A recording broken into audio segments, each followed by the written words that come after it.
Hi all. In the last class we discussed about electric field in material space. We started with conductors and got into how electric field will behave inside a conductor. So this lecture we will be dealing with the problems whatever we discussed in the related to whatever problems we discussed in the last class. So from now on, you will have attendance for your attending the lectures, which I will be uploading in Google Classroom. So the way I will be marking attendance for you is that after every half an hour video or maybe 20-30 minutes, whatever it is, after half an hour video, you have to answer 4-5 review questions in that particular time as given in your timetable. And if you are marking it or if you are attempting it properly, then you will have your attendance. So and the same will be also considered for assessment. So let us get into the problems part, means different problems that are linked with the last lecture. Let us first get into the summary of the class before getting into problems. So last class we discussed about current, or we started about the mechanism of current, conduction and convection current. Convection current which is happening inside insulators or mainly in gases, and conduction current which happens inside a conductor. And we have seen the conductivity difference and what it does to the electric field inside a conductor. So the main problems that we will be dealing in this particular lecture, they will be based on this formula. That means current means current density into surface area, and from the our Ohm's law we have manifested it in point form. J is given by sigma E, or conductivity in electric field density. So, and the third formula about the drift velocity or its relation with the drift velocity, J equal to rho V into U, or rho V times the drift velocity is what is meant by current density. These things we dealt in the last class, hope you remember. And afterwards we went in more theoretical details of conductor under an applied electric field. Means this also we discussed that electric field will be zero inside a conductor, so rho v also will be zero, and the on the surface of the conducting material the potential difference will be also equal to zero. That is how the charge will be redistributed in a conductor in order to make the electric field inside zero, since our conductivity tends to infinity. This point we covered very nicely in the last class. You can look back if you want. So that was about last class, and we defined resistance in terms of electric field, so and power as well. So before getting into the next section, which is polarization, we will attempt some problems in using this formulas, or using these concepts. Problem. In this first problem, let us read this. Current density is given by 1 by r cube into 2 cos theta a r cap plus sin theta a theta cap ampere per meter square. Clear? So the question here is that calculate the current passing through first the A part, a spherical shell of radius 20 centimeter, where your theta is varying from 0 to pi by 2 and phi is varying from 0 to 2 pi. That is how you get a hemisphere, right? So when it is 0, theta is varying from 0 to pi, you get a complete sphere. When it varies from 0 to pi by 2, then you get a hemisphere. So that is let us solve the first part of the problem. Here current density is given and you are asked to calculate the current passing through that hemisphere. A part is hemisphere. So what is the solution? For understanding this, you can see this hemisphere here, and we have some function given here. This blue lines I am representing the current density with in space with some the function is given by 1 by r cube into 2 cos theta a r cap plus sin theta a theta cap. So that is the current density function, and this is your hemispherical shell. So here you are asked to calculate the current density. Fine. So what is the not current density, the current. So what is current in terms of current density? In terms of current density, current is integral j dot ds, and you are already given with the current j. And here the ds, or the small surface area, ds means what? On your hemispherical shell, on its surface, a small area, that is what we call it as what? ds. Now I am which I drew here as in under this with this red line. So this is your ds. So what is that ds? We have already seen the incremental surface, or the differential area in our first semester. So what will be that small surface area in terms of the differential length? That ds is given by, since it is in spherical coordinate, it is given by r square sine theta d phi d theta, right? And the direction of the surface area will be what? In the radial direction. This is known to you from the first module, right? So ds will be r square sine theta d phi d theta a r cap, and you already know the current density also. So now you can take the dot product of current density and the dot product of current density and the differential surface area.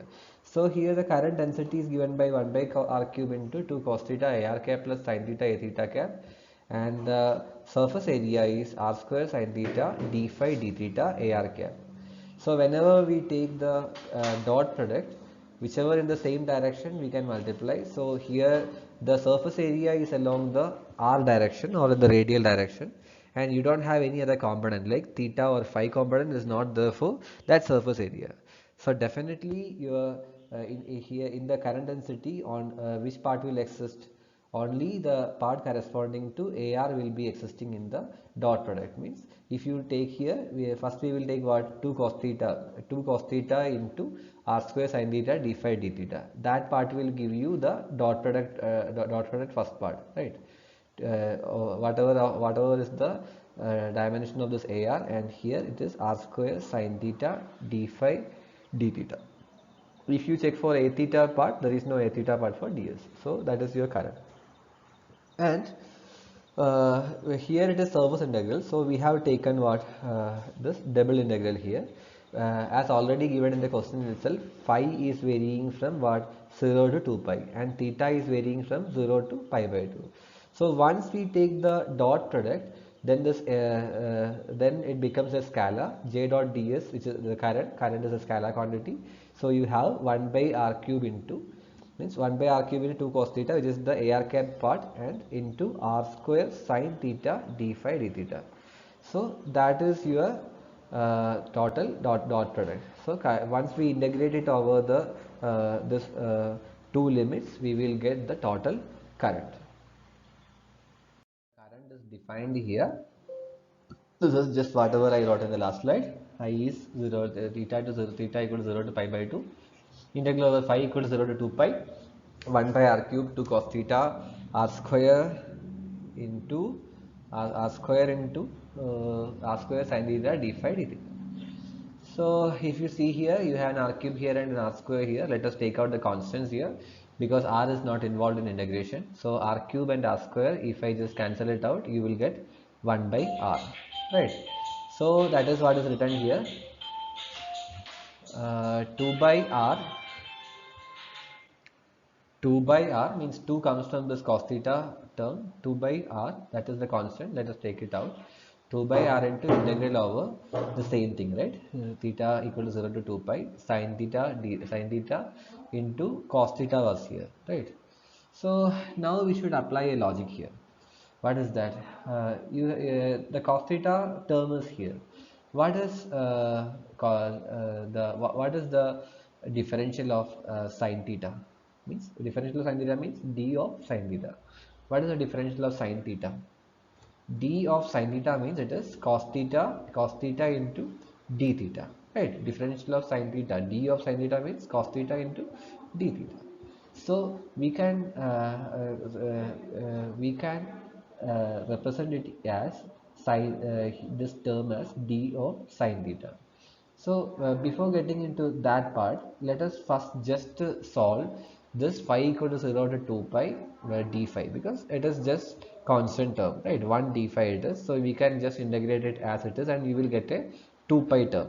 So when you get 2 pi, already this 2 is here, so it will become 4 pi. 4 pi by r into theta equal to 0 to 2 pi, 0 to pi by 2 sine theta d of sine theta. D of sine theta comes from this cos theta part, because cos theta is what? Cos theta means what? D of sine theta. Cos theta d theta means what? D of sine theta. That is how it comes. Now why I am converting it into this way? Now otherwise what we will have? Otherwise we will have sine theta cos theta term. In order to make the integration easier, we are converting it into d of sine theta. So this is similar to what? X into dx. If we consider sine theta as x, then you have this expression we can take as what? X into dx, right? What is the integral of x dx? It is x square by 2. So that here we can write as what? In place of x it is sine theta, so we can write 4 pi by r into sine square theta by 2, and your theta will vary from 0 to pi by 2. Since in the question it is already given that your radius is 20 centimeter, in meters it is 0.2. That is why I have taken it as 0.2.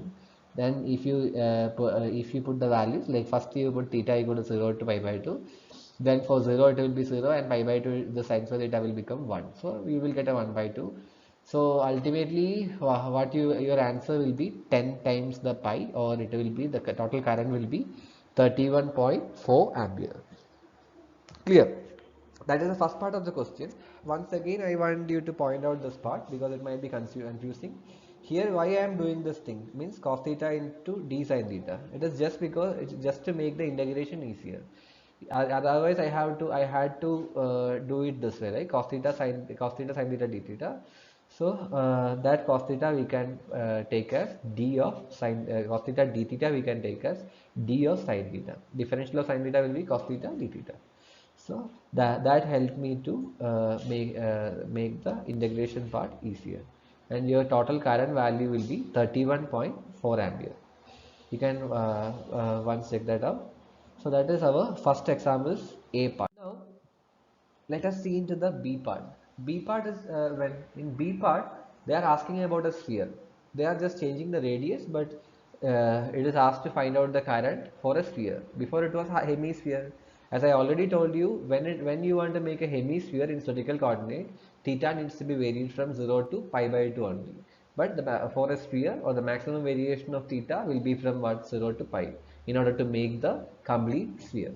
So under that case, if you take the current will be what? Means the other parts are all same. Phi will vary from 0 to 2 pi. So if you look back into the last slide, you will see that when doing the integration for phi, the expression was 4 pi by r into integral theta equal to 0 to, there it was pi by 2, but here since we are considering what, up to pi sine theta d of sine theta, again it is what, sine square theta divided by 2, right?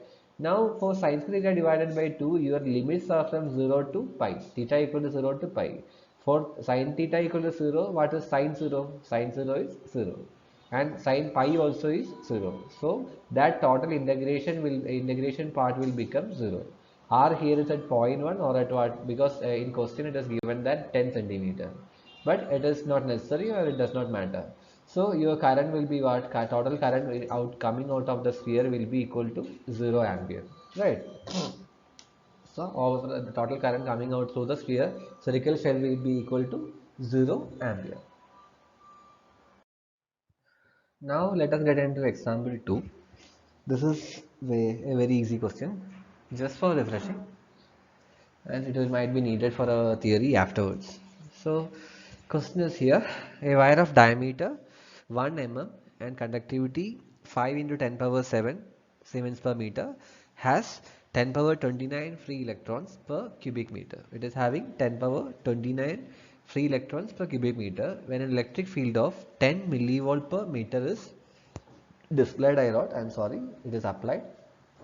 So electric field, we apply an electric field of 10 millivolt per meter, and electrons already got drifted, and their number is 10 power 29 in cubic meter. And the conductivity of that material also is given, that 5 into 10 power 7 Siemens per meter, and the wire is having a diameter of 1 mm. So everything is given.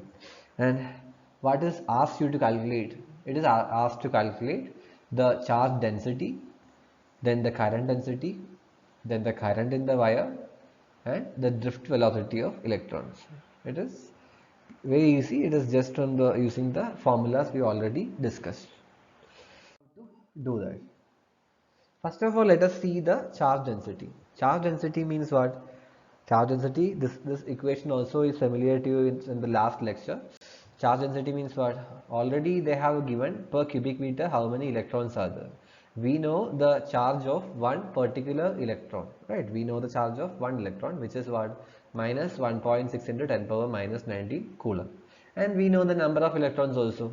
So overall in that area volume, the density of charge will be what? Total charge divided by charge divided by volume. Since here the number is given per meter cube, so the rho v will be what? N into E. So we are directly getting the charge density, right? Already number is given per meter cube, so it is density only directly. So N is 10 power 29, that is the number of free electrons, and charge of one electron is minus 1.6 into 10 power minus 19 coulombs. So if you multiply that, this 29 and 19, here it is positive 29 and here it is minus 19. So it will become 10 power 10. So your charge density is minus 1.6 into 10 power 10 coulomb per meter cube. This is the answer for charge density, right? Now let us see the current density. Current density we can find out using the Ohm's law in point form, or J equal to sigma E. So electric field, the applied electric field applied is already given, which is 10 millivolt per meter, right? 10 millivolt means what? Millivolt is 10 power, milli means 10 power minus 3. So 10 into 10 power minus 3, and sigma also is given, 5 into 10 power 7 Siemens per meter. So J will be equal to sigma into E. If you multiply it, you will get it as what? 500 kilo ampere per meter square. It is very easy. Then if once we know the current density, what is the current in the wire? Current in the wire is always current density into the area normal to it. Here the current is flowing through the wire, so we should consider the area as the cross section, right? J we already found out as 500 kilo ampere per meter square, or 5 into 2 zeros are there, and since it is kilo, again 3 zeros are there. So 5 into 10 power 5. 5 into 10 power 5 ampere per meter square is your current density, and surface area is, as you know, since it's a cylindrical, or it is a wire with a circular area of cross section, the cross section is pi d square by 4. D here is the diameter of the wire is given as 1 mm. So you can apply here as 10 power minus 3 square. So you will get the current as 0.393 ampere. This also is very easy. Now the last part is what? The drift velocity of electron. In the summary and in the last lecture, we already discussed current density can also be written as charge density times the drift velocity, right? Because velocity is again dx by dt. So that becomes the current density, or that we discussed last class, seeing the unit area and all. So J is what? Rho v into U. So from here U is given by J by rho v. J we already found out as 5 into 10 power 5, right? Or 500 kilo ampere per meter square, divided by rho v also we found out as 1.6 into 10 power 10. So if we divide it, then we will get it our 10 power 5 and 10 power 10. So it will be 10 power minus 5. So we get it as 3.125 into 10 power minus 5 meter per second. Okay, that is the answer to your second example. It is quite easy, just for your understanding and for making it more clear whatever we learned in the last class. Now let us get into the third problem. So let us read the question. We have a lead whose conductivity, means we have a wire or a lead whose conductivity is 5 into 10 power 6 Siemens per meter. It's a bar of square cross section and has a hole bored along its length of 4 meter, so that its cross section becomes as shown in figure.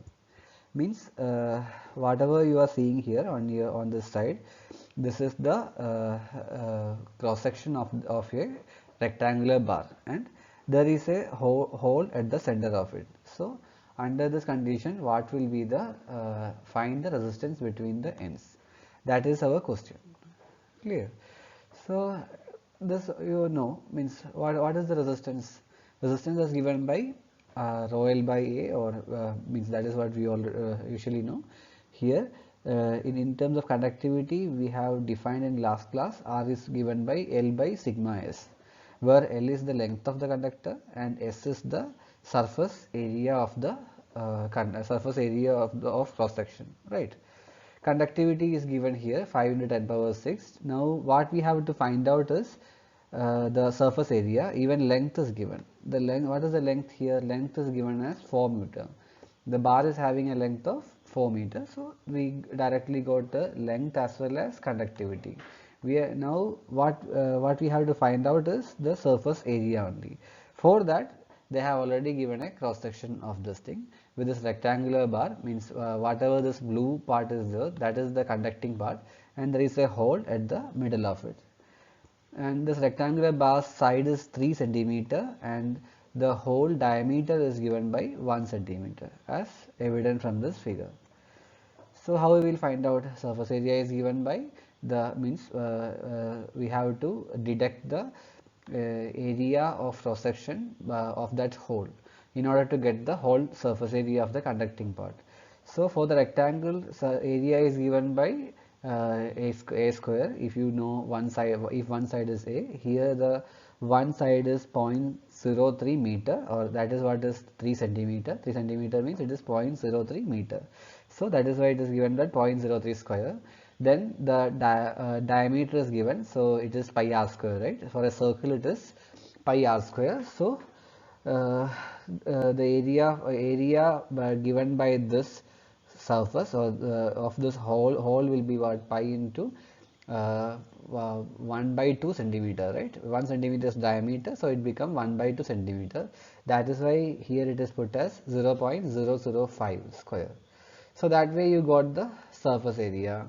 Now it is just about substituting this value in the equation. R is given by 4 by sigma S, where for 4 meter is the length, that is why we are using 4. 5 into 10 power 6 is the conductivity, and the same equation 0.03 square minus pi into 0.005 square. Then if you calculate, you will get your answer as 0.974 into 10 power minus 3 ohms, or it is like what, 0.974 milliohms. So that is your answer. So we solved three questions based on the theory, whatever we learned in the last class or based on our last online lecture. So now in Google Classroom, once you have watched this, now in Google Classroom, uh, you will have like around half an hour to solve three questions based on just similar to whatever we solve now. So in Google Classroom, please answer those review questions. Just work it out. It is not important whether you get it right. You should get the right answer or not. I'm just looking for you to understand and write an answer. That's all. And attempting the question will be considered for attendance. Once you have completed viewing the lecture and you have also answered the review questions, afterwards you can join me on Google Meet. I will post the link in our WhatsApp group, or you can see that in Google Classroom itself. So join the Google Meet, uh, and if you have any doubts, we can discuss in Google Meet, and even we can discuss about your problems regarding the conduct of the class. So that is means I did not put in lot of content in this video because we are starting our lecture in a prescribed way. So we will discuss about all those things in Google Meet, and next lecture will be on polarization. So thank you.